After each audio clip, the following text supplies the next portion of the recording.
You're listening to the Archaeology Podcast Network.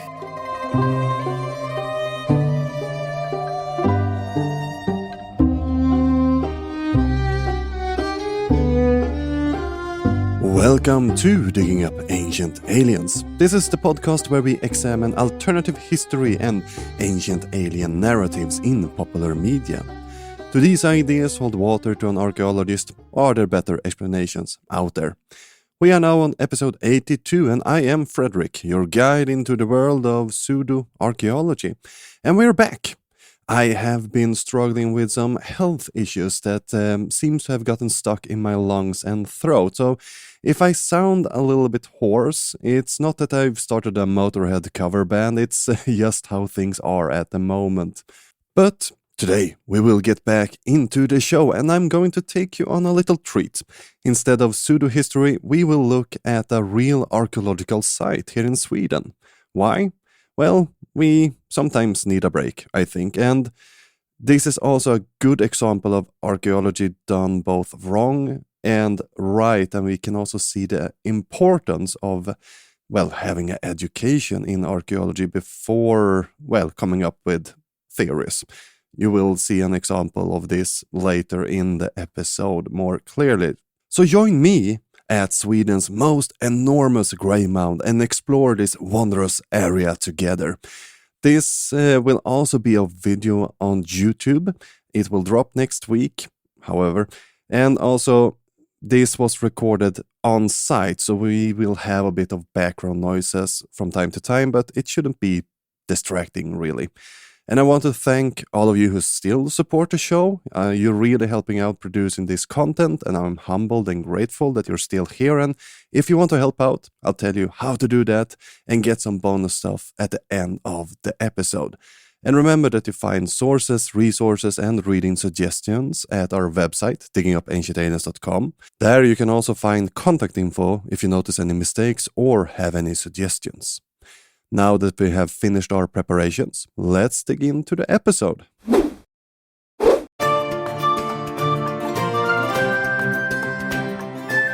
Welcome to Arnunshug.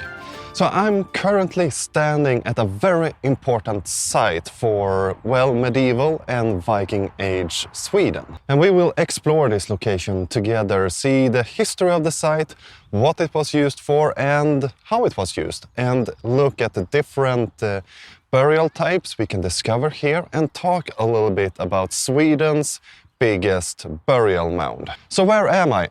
As I said, I'm at a location today known as Arnunshug, and it's a location that's about an hour's drive away from Stockholm, the capital of modern Sweden. The site is also close to the modern city of Västerås, and this site has had several different functions throughout the ages. As we can see, it was clearly a site for burials with several smaller mounds scattered across the field, and we also have several stone ships. But this was also a place where people came to hold things. And the medieval things were a place where you could go to settle legal matters. You could vote on legal questions and make your voice heard in front of your equals. And we know for sure that this site was used as a place of things, at least during the Middle Ages, and we have 6 medieval letters that discuss how this place was used in the 1300s. But why is this called Arnunshug? Well,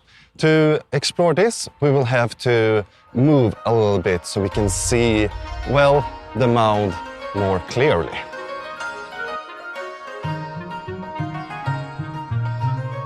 The mound.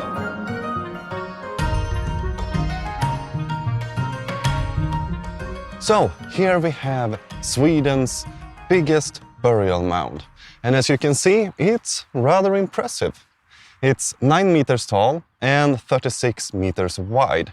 Now, this makes it a royal mound. And these tumuli in Swedish archaeology comes in 3, models, so to say. We have an ordinary mound. It can be a small hill, not very fancy at all. Then we have the large mounds. storhögar, the big mounds. And these are mounds that measures at least 20 meters in diameters. What we have beside us here in the back, we see 4 of them there, are royal tumuli.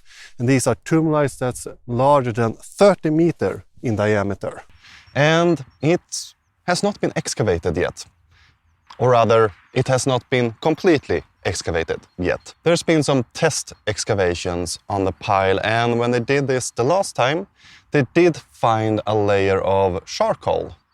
And this helps date the mound to between 450 CE to the latest 1050 CE. Why the latest 1050 CE? Well, it's the latest date we have where we know that these type of mounds were constructed. Sure, without further excavations, we can't precisely date this mound, unfortunately. And while it's never been excavated by archaeologists, there has been some, well, plundering attempts through the ages.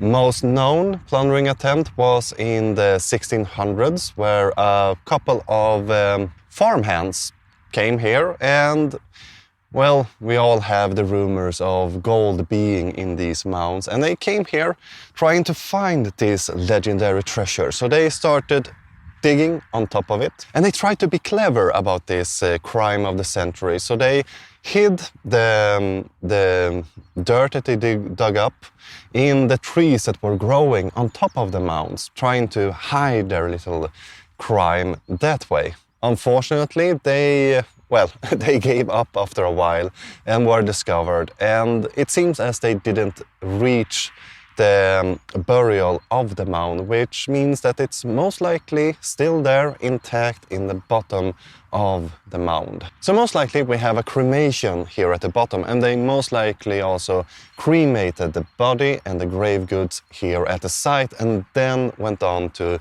build up the mound with stones, maybe a stone schist even, and then piling up the stones, adding dirt and constructing these large mound. And this was not a simple effort. This was not for your common person type of burial. This would have taken resources from the society, meaning that the individual who lays there most likely had a great importance to the people that lived and operated here. And since this large mound has never been excavated, we don't know who actually lays there. The name Arnund is an idea that originally stems from a runestone that we can find here, and we will look at that one closer. But the name Arnunshug comes from the runestone itself. The idea was that, well, the runestone is for a guy named Arnund, so maybe it's that person who lays there, and the name kind of stuck. And while this mound survived the plundering attempt, this is not the case for, well, other smaller mounds in the area. If we would go up on them, we will see a large crater in the center, indicating that these has already been plundered by people throughout the ages. But mounds are not the only burial type we find here at the site. Let's go and look at some other burial. Earlier excavations. So what aspect has the excavations that's been done focused on? Well, mainly the usage of the site as a social construct. As I mentioned, this was a location where people gathered to make legal decisions, settling different disputes that's risen throughout the people living here. It was a social meeting place. And most of the excavations that's been done has focusing on this particular aspect. And what they have discovered so far is that the site is more complex than we previously thought. First of all, this place has been in use for far longer than we first imagined. And we also learned that the site was, to a degree, fenced off. We found these holes in the ground where big poles have been rammed down. And these post holes are a bit mysterious. We're not really sure what purpose they serve, or they placed off just to fence off the area more of a, well, symbolic ways. You came here, you passed a post, and you entered a special sphere. Were they part of a rampart or a fortified wall, or what was they for? We're not sure here. It's part of a little mystery. There's no aliens, that's for sure, no aliens as usual. But again, it's a little mystery, and we're not really sure on what social level, and we're not really sure what their function were. We just know that they exist, and for the people who gathered here, they served an important function in one way or another, because it would have been a lot of work to put these posts up, because these are not just small posts, a small fence. No, these are quite large post hole that we found. And what's interesting is that we have similar post hole in Gamla Uppsala, again, about an hour away by car from here. But yeah, most of the excavation so far has been focusing on this social idea, not the burials themselves. Now, that is true for this particular site. When we go and look at the other things we can find here, we will discuss more about the other excavations that's taken part in locations close to this, and see what we can learn about the burials themselves from that. Stone ships.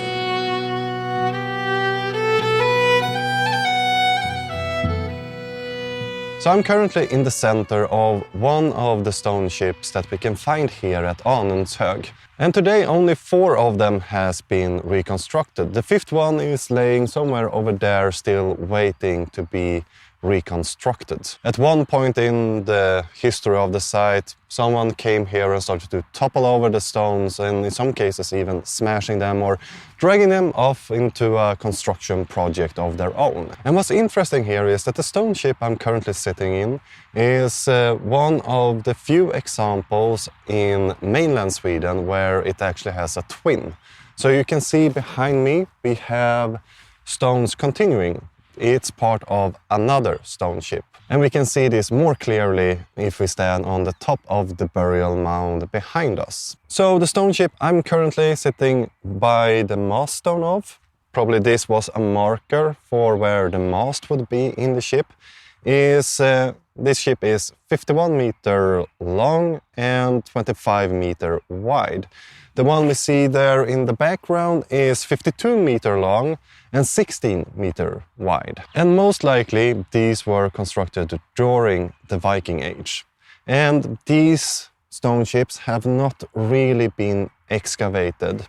Earlier, closer to the mound, there seems to have been a grave that was found during a very old excavation and restoration of the sites, but these seem to date to somewhere in the Viking Age. It's important to remember, however, that stone ships has been used in Sweden for a long time. The first time you start to see them is during the Bronze Age, but in a moment we will look at how we can tell the different stone ships apart. The ones constructed during the Vendel and Viking period, and those constructed during the Bronze Age. Now these has not been excavated, but other burials in the area has been excavated. And again, this would not be a burial for a person, again, in the lower classes in the society. It would be someone in the upper part of the society. As I mentioned, there's been other burial locations in this general area, and a few of them actually has been excavated. And when we talk about burials, we tend to associate the richer or more impressive burials with men for some reason. Well, maybe because it's been a bit of a male-dominated profession, archaeology in general. But there's a location called Tuna, quite close by, and it also have this very massive burial field. And what's interesting there is that we have found several ship graves where people have been buried in actual ships. And what's more interesting, of the 8 ship graves that's been found in Tuna, all of them contained a female burial. And these are among the richest burials with gold that we found in Sweden so far. In total, they found over 300 kilos of gold in these burials. The richest of these burials was a chamber tomb, again containing a woman, and what's impressive is that we found a lot of gold there, and what's more interesting is that all the gold that we found in this grave seems to have been imported from Denmark. And among the golden objects that we found was 2 arm rings, large neck ring. There are some sewing objects and spoons, pearls, and a lot of very fine and valuable things. The woman must have been an important person or part of an important family. And the grave field in Tuna was in use from around 300 CE to around 1000 CE. So it was more or less in use simultaneously as the field we're currently sitting in. And who knows who was buried here? It can be a man, it can be a woman. What we can say for sure at least is that the person had a very important position within the Vendel or Viking society. How to identify a stone chip. As I mentioned before, stone chips has been used since the Bronze Age and during the Viking Age in Sweden. But how can we look at a stone chip and try to figure out from what period it belongs to? Well, according to a doctoral thesis by Joachim Wallin, we actually don't have to excavate a stone chip to know from what period it belongs to. We can actually look at how it's constructed and the shape of it. By doing this, we can somewhat determine from what period the stone chip belongs to. Now, Wallin's thesis is mostly focused on the island of Gotland that is very rich in stone chips and burials in general. But his thesis can be applied to mainland constructions as well. And the main idea here is that we can look at how the ship is constructed. As we see, we have these larger gaps between each of the stones. And this would indicate that this is a ship that was constructed during the later Iron Age, or the Viking period here in Sweden. If this would have been a bronze ship, it would have looked a bit different. Not necessarily smaller, but the stones would in most cases not be as big as we see here. Now this is a bit of an exception because this is a very big stone ship. But the Bronze Age ships are built much closer. They are more resembling of an actual boat in a sense. Here we have this gap between each stones. We don't see them in the Bronze Age stone ships. The stones are more compact and in a sense really more resembling of a ship in that sense. If we would put this on the lake, it would definitely sink. You don't really get that feeling when you're inside a bronze stone ship. And what's interesting is that many of these stone ships that we do find are part of a social meeting place, a social construct in a sense, even during the Bronze Age. Joachim Wallin even puts the Bronze Age ships into a larger social complex, a construct where people use these places to meet, to greet, to maybe talk important things, not necessarily as places of law that we see during the Viking Age and later, but as a place to gather. They are associated with different fortifications.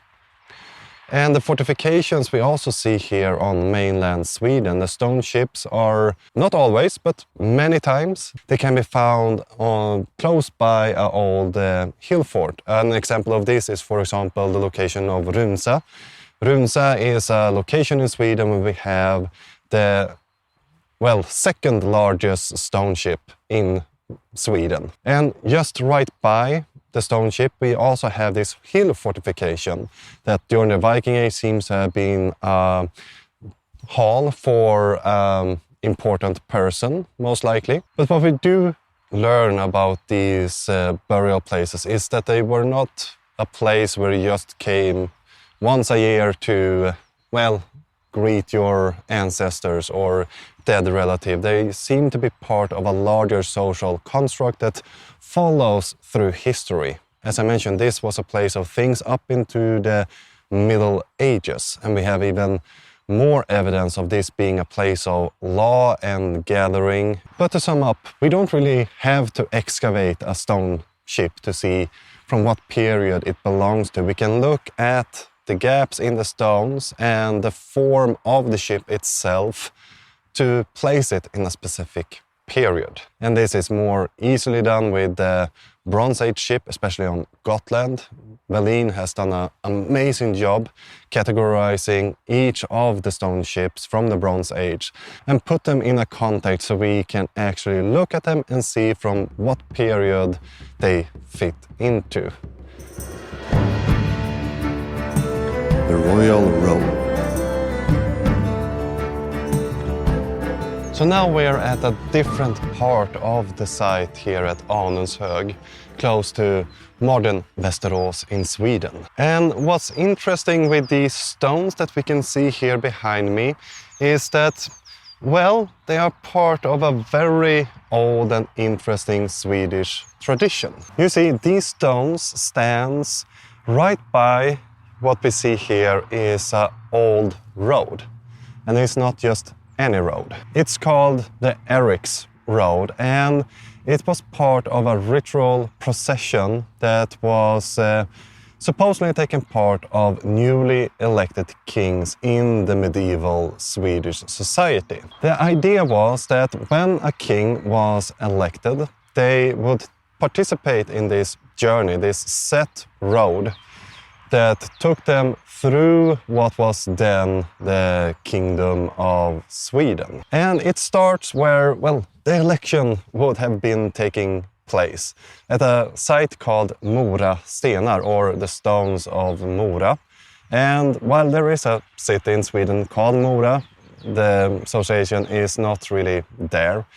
This location is located just south of Uppsala. So this road would, well, take them from Mora stenar through Södermanland, throughout Kolmården, to Vänern, up to Vättern. These are two big lakes in Sweden. And up north again, and then come here to Västerås, back to Mora stenar, where the king would take his place on the throne, more or less. And we have a few examples of kings actually participating in this. This is not just legend or myth. They actually seem to have participated in this journey, a few of them at least. And the whole road would not be, well, have these erected stones along it. No, this is a very special place in that sense. It's where we actually know that there is this stone standing along the route. We can see that it goes straight forward, and a bit further ahead we will encounter finally the runestone I mentioned in the beginning. And these are connected to this runestone actually. They are not set up as part of some sort of decoration for this royal route. No, these are to show the importance of the family that erected that runestone. They are even mentioned on the stone itself. But you can imagine traveling here on the royal road, seeing these stones and then seeing the runestone, reading it, reading the importance of the stones and the family who put all of this work in to erect these stones to honor their dead relative. And then add this massive grave field with this large royal stone ships and this gigantic burial mound, and you can just imagine how even a king might feel that this is a place of importance and reverence, and the people living here is actually people he wants to have on his side when he rules Sweden. Now, unfortunately, these stones has not been standing here without people messing with them since the Middle Ages. No, these were tear down at one point or another. But recently they were put back in their original places. What we learned then is that if we look down the line, we're noticing that the runestone is actually about 1.5 meters in front of the stones, and this was not how it would have looked back during the Middle Ages. No, this would have been a straight fine line, but the runestone was erected earlier in history, in the 1800s. And when they erected it, they didn't put it in its original place because they didn't have the understanding of archaeology and excavation to figure out where it really belonged. And again, here's the importance of archaeology. We can tell things through context by looking in the ground at the dirt itself and figure out where things most likely were once upon a time. This is not something amateurs or armchair explorers can do, like Jimmy Corsetti and others. This takes a lot of training and a keen eye to figure this out. And mistakes have happened. That's why reconstructions are not always a good thing. That's why excavation is not always something we must do right now, right then. It's something that actually most of the time is best left for a later occasion, when we know more, when we have better technology and better understanding of the site, or how the geology of the site works. Or there's a lot of things that go in here that most people don't really think about with archaeology. We mostly think about the treasure, the riches, the artwork that we can find on the stones, not necessarily about the ground itself that can actually tell us a lot of things. As I mentioned, the post holes that we found here, again, it's just a bit dark, in most cases a bit darker dirt in the ground. And these are very easy to miss if you haven't been in the field and actually looked at them several times and had someone there to actually guide you on what you are doing. And this is why, for example, metal detectors is something archaeologists isn't really impressed with, because yeah, you find treasure maybe, or a cool sword or a cool spear or arrowheads, but you destroyed the site. There's a lot more that we can learn about not only the object, but how it came there. Was it part of something bigger? Was it a planned burial, or was it just dropped by someone out on a hike somewhere? Or there's a lot of things that get lost when amateurs do things on their own. There's not to say that amateur has a place in archaeology. Excavations are costly, and I mean, most sites are happy to have people helping out if you ask. Not necessarily in all places, but if you talk with people, they're more than happy to have you on site, showing you around, and maybe you can help out. There's even summer courses or summer programs where you can participate in excavations under supervision by someone trained in the field that can help you get a better understanding on how archaeology works and what we're really looking for. It's not just treasures and boulders rolling down from somewhere that we have to run away from, poison arrows. It's a part of it. But it's not all of it. But how about we go and look a bit closer on the runestone itself?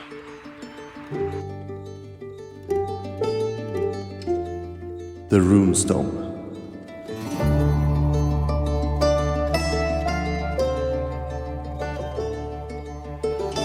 So finally we see the majestic runestone that I've talked a bit about already, or at least mentioned its existence.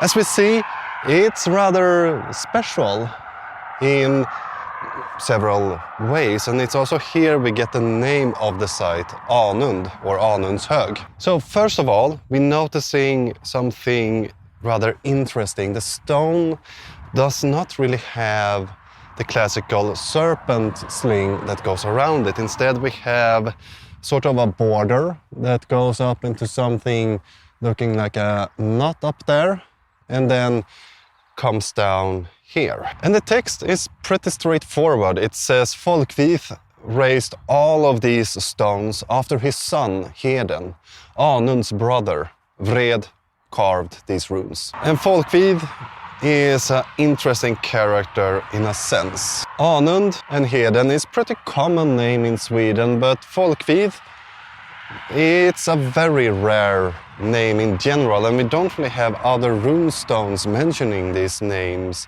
at all.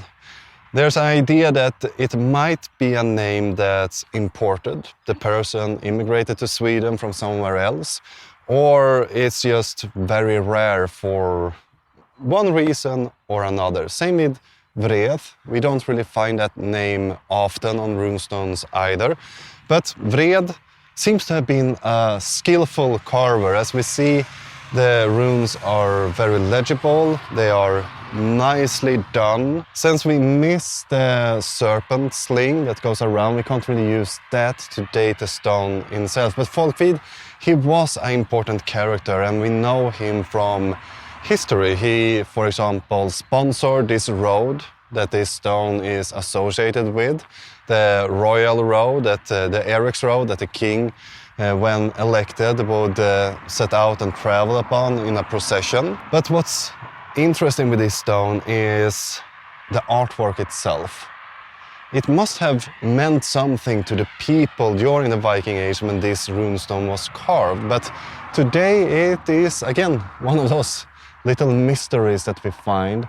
There's suggestions that these symbols, a man and a woman entangled in the center together.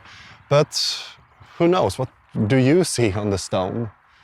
The artwork must have been quite self-explanatory to the people during the Viking Age, and even maybe later in history.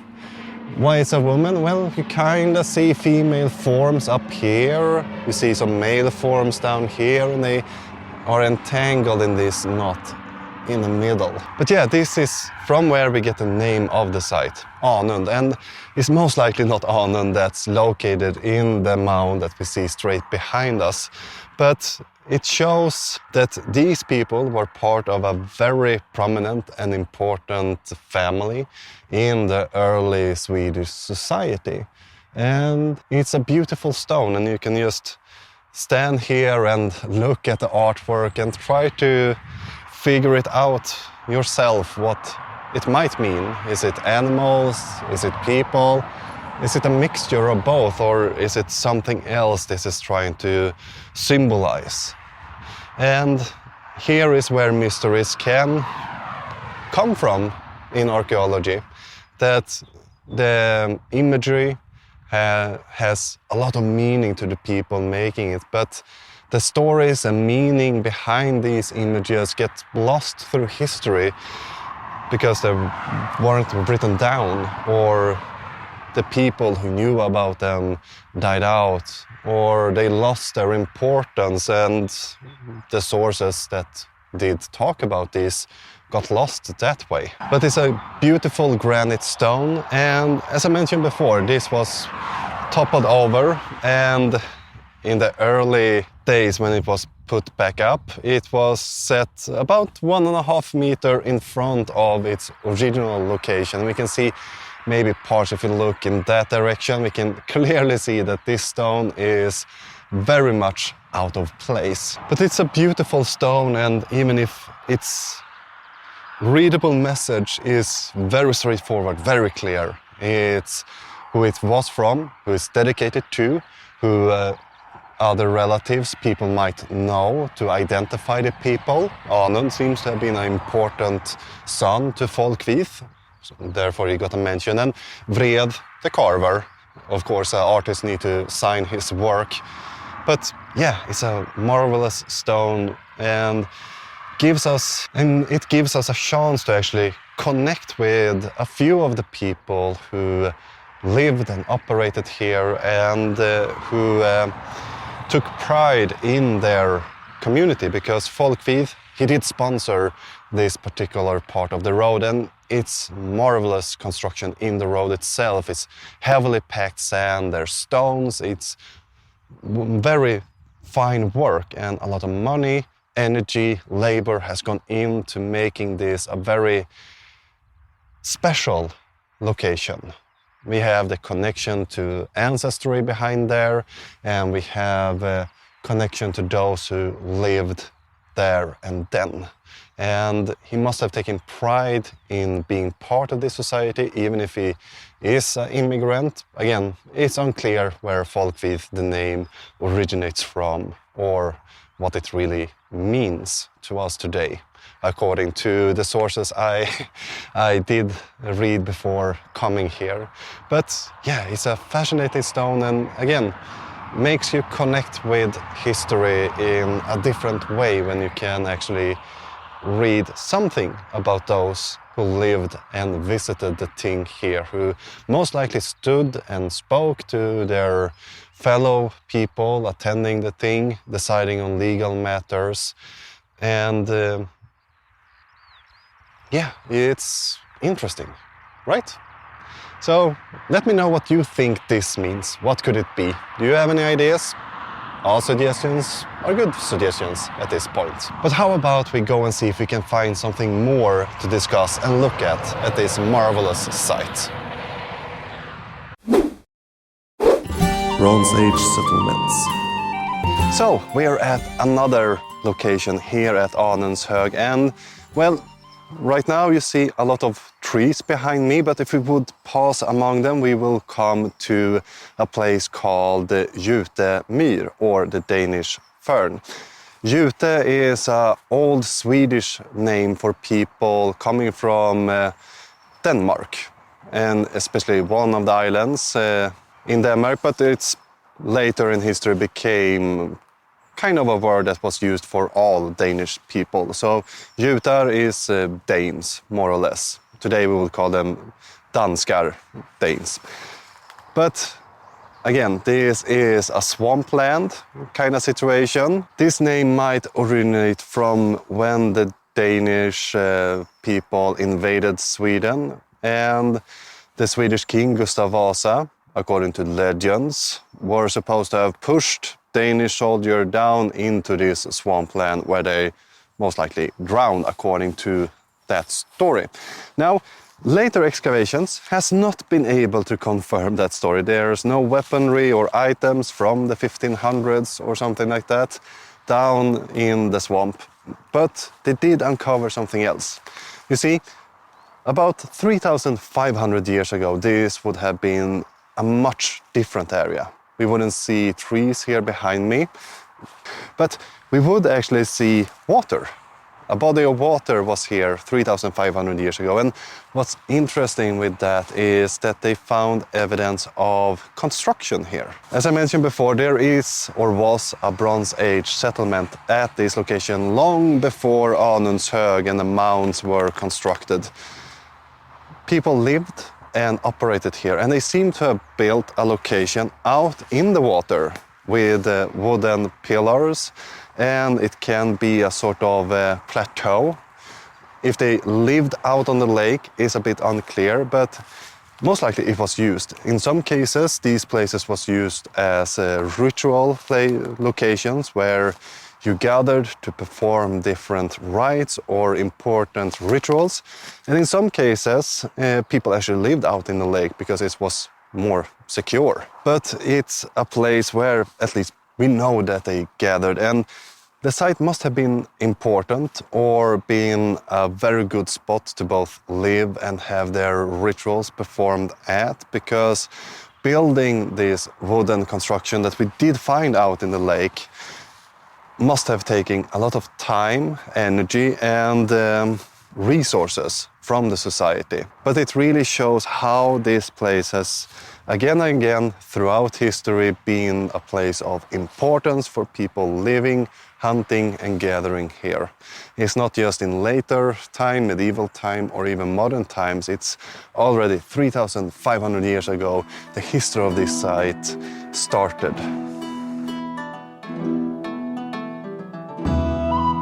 The labyrinth.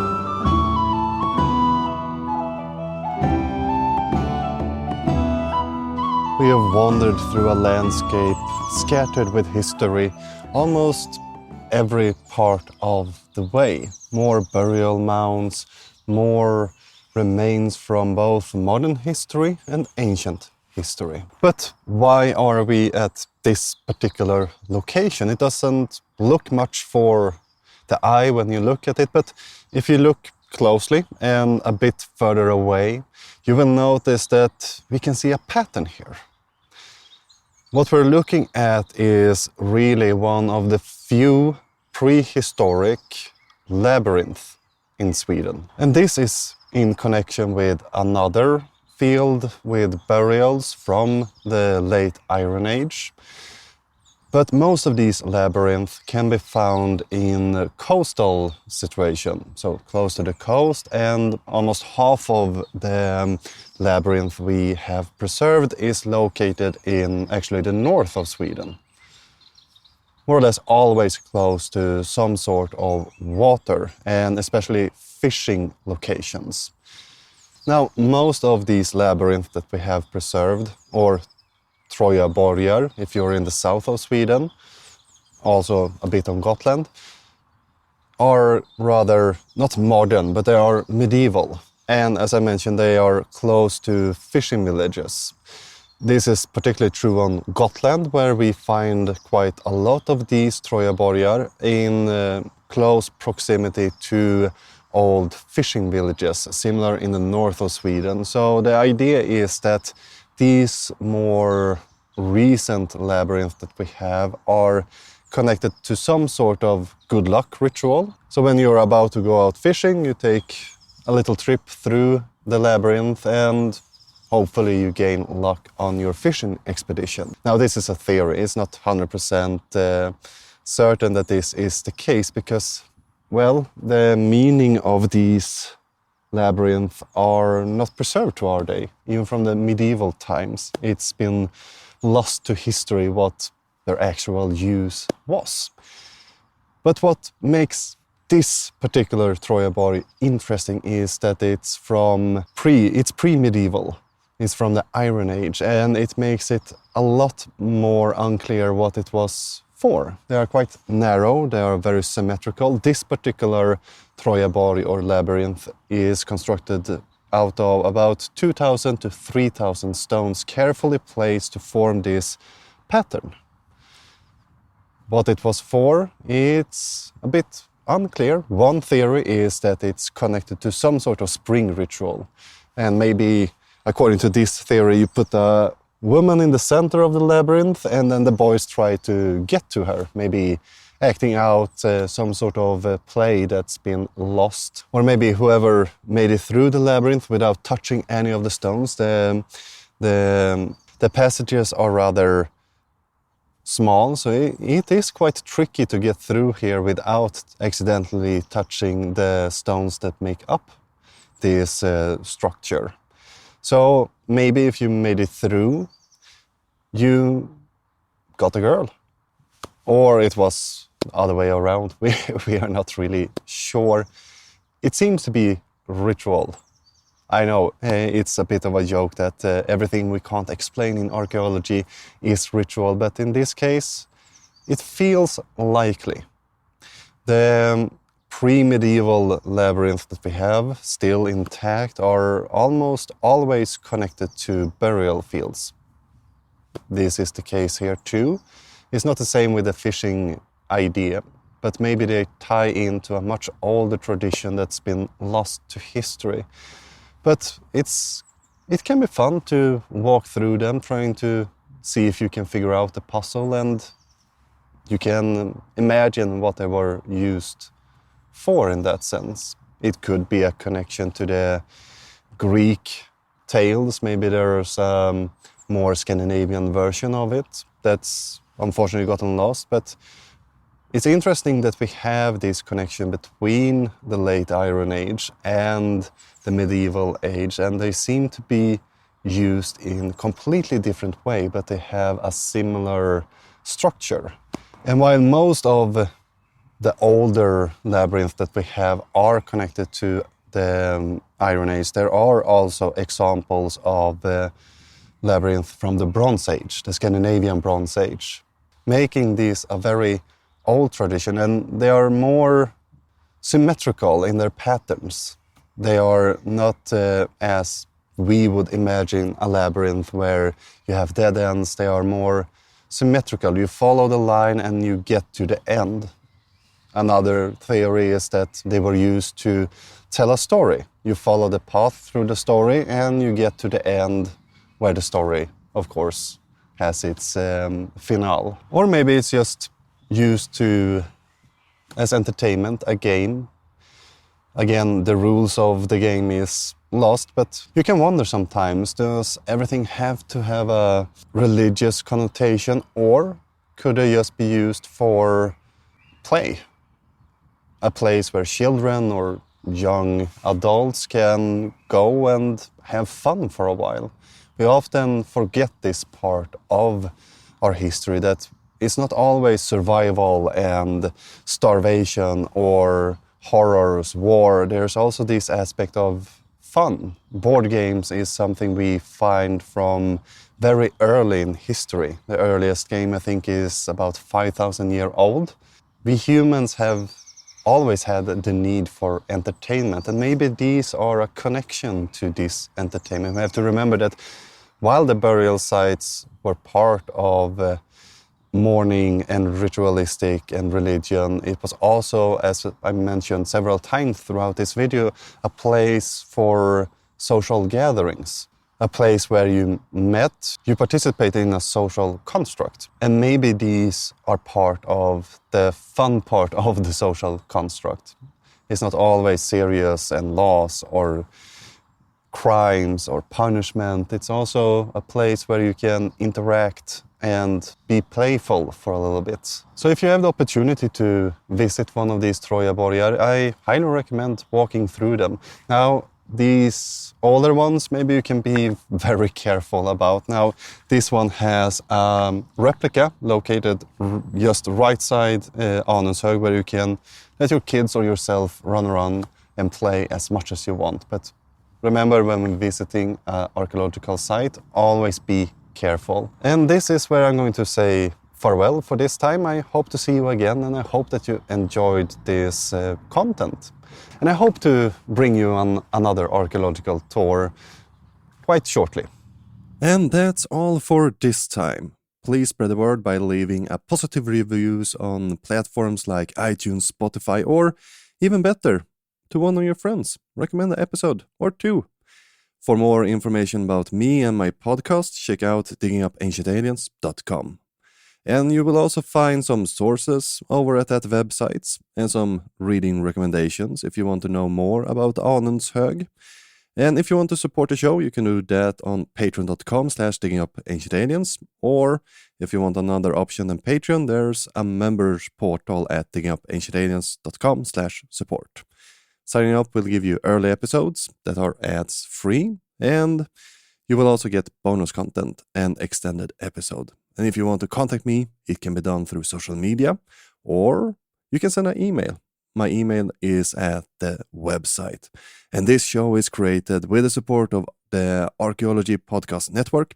You can find a lot of great shows like the CRM podcast or Dr. Kinkella's Pseudoarchaeology podcast if you want more of this type of content. And the producer of the show is Ashley Airy, and I, Fredrik Trussaham, wrote, edited, and mastered the episode you're listening to. Sandra Martelor created the intro music, and our outro is by the amazing band called Trallskruv, who sings their song Foliehatt. Links to both of these artists will be found in the show notes.